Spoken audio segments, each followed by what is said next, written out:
So hi, this is Prabhat Ranjan. स्वागत करता हूँ मेरे आज की इस नई यूट्यूब वीडियो में, जिसमें हम रिव्यू करेंगे ओसवाल की तरफ से 183 chapter wise and topic wise solved papers for JEE Main JEE 2026। Subject wise book है भैया, यानी कि फिजिक्स केमिस्ट्री मैथमेटिक्स तीनों का सेपरेट बुक आता है। मैथमेटिक्स के थ्रू देखते हैं इस सीरीज के अंदर क्या कुछ पैटर्न है। सिमिलर पैटर्न फिजिक्स केमिस्ट्री के अंदर भी हमें देखने को मिलेगा।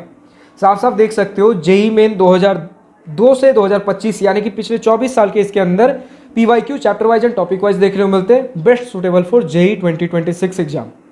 बुक के अगर अंदर चलते हो तो सबसे पहले तो हमें देखने को मिल जाता है कंटेंट्स।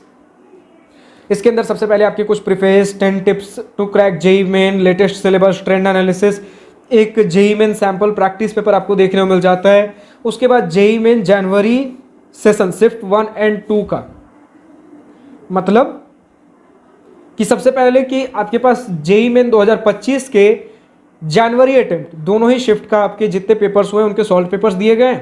उसके बाद JEE Main 2025 April attempt shift 1 and 2 दोनों ही, मतलब शिफ्ट 1 सुबह में होता है, शिफ्ट 2 शाम में होता है, उस तरीके से आपके सारे सॉल्व पेपर्स दिए गए। और उसके बाद चैप्टर वाइज आपको चीज़ें देखने को मिलती है, चैप्टर वाइज क्वेश्चंस, किस चैप्टर के अंदर कितने टॉपिक्स है वो सारी चीज़ें लिख रखी गई है कंटेंट्स के अंदर ही। टोटल 14 चैप्टर्स में जेई मेन मैथमेटिक्स सिलेबस को डिवाइड किया गया है। उसके बाद आपको अपेंडिक्स देखने को मिलता है। तो सबसे पहले अगर बुक के अंदर चले तो ये सारे ट्रेंड एनालिसिस वगैरह हमने शुरू में ही बात कर लिया था। उसके बाद एक सैम्पल पेपर हमें देखने को मिलता है। वही सबसे पहले सेक्शन ए होगा, यानी कि भैया हमारे 20 एमसीक्यू क्वेश्चंस, और उसके बाद सेक्शन बी में 5 न्यूमेरिकल बेस्ड क्वेश्चंस।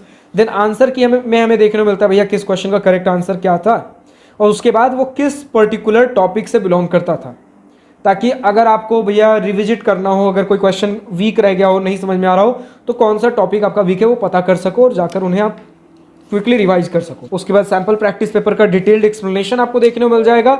और जब मैं डिटेल एक्सप्लेनेशन कहता हूँ, ओसवाल से ज़्यादा डिटेल्ड सॉल्यूशंस मुझे और किसी बुक में, ओसवाल में नंबर ऑफ क्वेश्चंस थोड़े कम होते हैं दूसरे बुक के कंपैरिजन में, लेकिन बिगिनर के लिए अगर प्रिपरेशन लेवल बहुत ज़्यादा स्ट्रांग नहीं चल रहा, ओसवाल बेस्ट बुक होता है। प्रॉपर हैंड होल्डिंग सपोर्ट आपको देखने को मिल जाता है। इसके अंदर आप देख सकते हो क्लियरली जहां हिंट्स की जरूरत है, ताकि अगर आपको पूरा सॉल्यूशन देखने से पहले बस एक हिंट देखना हो, हिंट देख करके भी काम चला सकते हो। उसके बाद प्रॉपर सॉल्यूशन देखना हो तो बहुत डिटेल्ड सॉल्यूशंस आपको देखने को मिल जाते हैं। इसके बाद आप देख सकते हो जो हमने बोला था जेई मेन 2025 का, पहले जनवरी अटेम्प्ट के सारे पेपर्स, उसके बाद अप्रैल अटेम्प्ट के। तो जेई मेन जनवरी 2025 जनवरी के कोई एक पेपर हम देखते हैं। 22 जनवरी शिफ्ट 1 का पेपर है। वही पहले सेक्शन ए में जितने क्वेश्चंस पूछे गए थे एमसीक्यू, उसके बाद न्यूमेरिकल बेस्ड 5 क्वेश्चंस। उसके बाद आंसर की में देख सकते हो भैया उसका करेक्ट आंसर क्या था, किस चैप्टर से था, उस चैप्टर के अंदर किस पर्टिकुलर टॉपिक से क्वेश्चन था, ताकि आप टारगेटेड स्टडी कर सको अगर कोई आपका टॉपिक वीक रह गया है।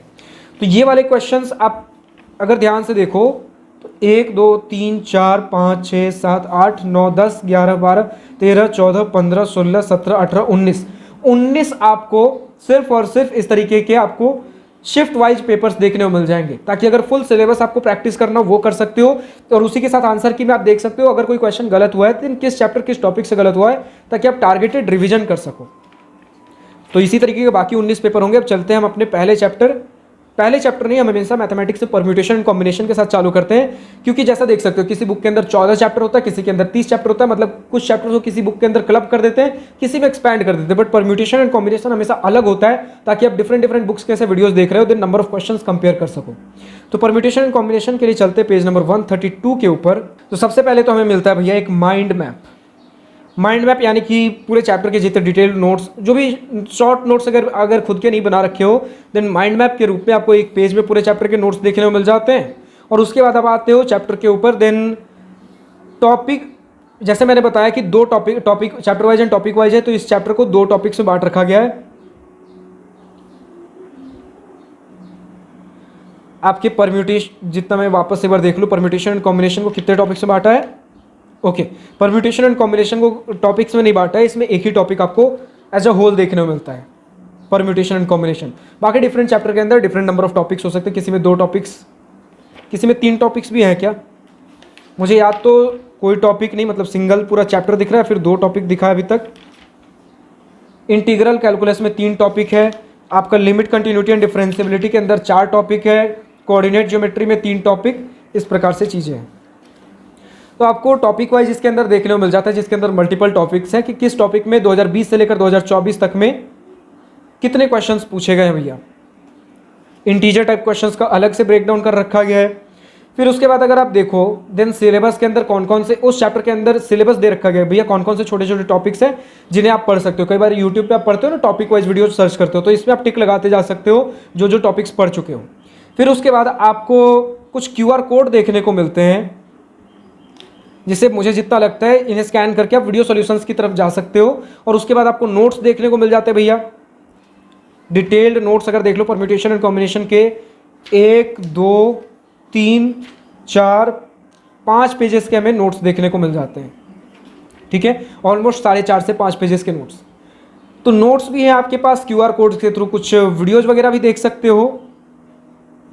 और अगर आप देख लो भैया हमारे पास माइंड मैप्स भी दे रखे गए हैं। इसके बाद आपके पास चालू होता है PYQ। अब PYQ में पहले मल्टीपल चॉइस क्वेश्चंस दे रखे गए हैं, इंटीग्रल वाले फिर बाद में दे रखे गए हैं। पहले MCQ जो मल्टीपल चॉइस क्वेश्चन है उसमें देख सकते हो किसी भी क्वेश्चन में कौन सा क्वेश्चन किस ईयर किस डेट किस शिफ्ट को पूछा गया था, वो सारी चीजें दे रखी गई हैं।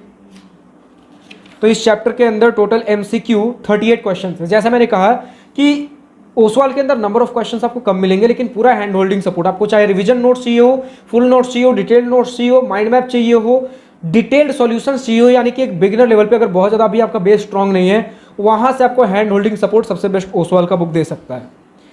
तो 38 क्वेश्चंस आपको देखने को मिलते हैं, उसके बाद आंसर की है, उसके बाद डिटेल्ड सॉल्यूशंस हैं और हिंट्स वगैरह तो होती ही है भैया हमारे ओसवाल के बुक के अंदर। कहीं शॉर्टकट मेथड अगर दिया जा सकता है तो वो भी दिया गया है। तो डिटेल्ड सॉल्यूशंस MCQ के बाद, MCQ के डिटेल्ड सॉल्यूशंस के बाद इंटीजर टाइप क्वेश्चंस देखने को मिलेंगे, जिसके अंदर अगर आप देख लो तो इसमें ऐसा है कि क्वेश्चन सॉल्यूशन इस तरीके से देखने को मिलता है। और हिंट वगैरह जहां दिया जा सकता है, बीच में हिंट्स वगैरह भी हैं। टोटल इसके अंदर आपको इंटीजर टाइप वाले या न्यूमेरिकल बेस्ड क्वेश्चंस में आपको टोटल 39 क्वेश्चंस देखने को मिलते हैं। तो टोटल 38 क्वेश्चंस उधर थे, 39 क्वेश्चंस इधर है। तो लगभग 80 क्वेश्चन के आसपास आप कह सकते हो इस चैप्टर में हमें देखने को मिलते हैं, जो किसी दूसरे बुक से अगर कंपेयर कर लो ना, देन हाफ से थोड़ा सा कम बनता है जो दूसरे और किसी बुक के अंदर आपको देखने को मिले। तो इसी प्रकार की हमारी चीजें दी गई। फिर next chapter and so on. अब देख लेते हैं लास्ट में अपेंडिक्स में हमें क्या कुछ देखने को मिलता है भैया। अपेंडिक्स मिलेगा पेज नंबर 649 पे। ओके, तो अपेंडिक्स आपके मल्टीपल है। पहले अपेंडिक्स ए है, कन्वर्जन फैक्टर्स आपके डिग्रीज को एंगल्स वगैरह में कन्वर्ट किया गया, लेंथ को एरिया को आपस में डिफरेंट यूनिट्स में कन्वर्ट किया गया है। तो ये सारी चीज़ें अपेंडिक्स बी में आपके कुछ ग्रीक अल्फाबेट्स, अपेंडिक्स सी में कुछ आइडेंटिटीज जैसे सेट ओके, अपेंडिक्स सी में आपके पास कॉन्सेप्ट बेस्ड मैथमेटिकल फॉर्मूला, सारे फॉर्मूलाज है मैथमेटिक्स के।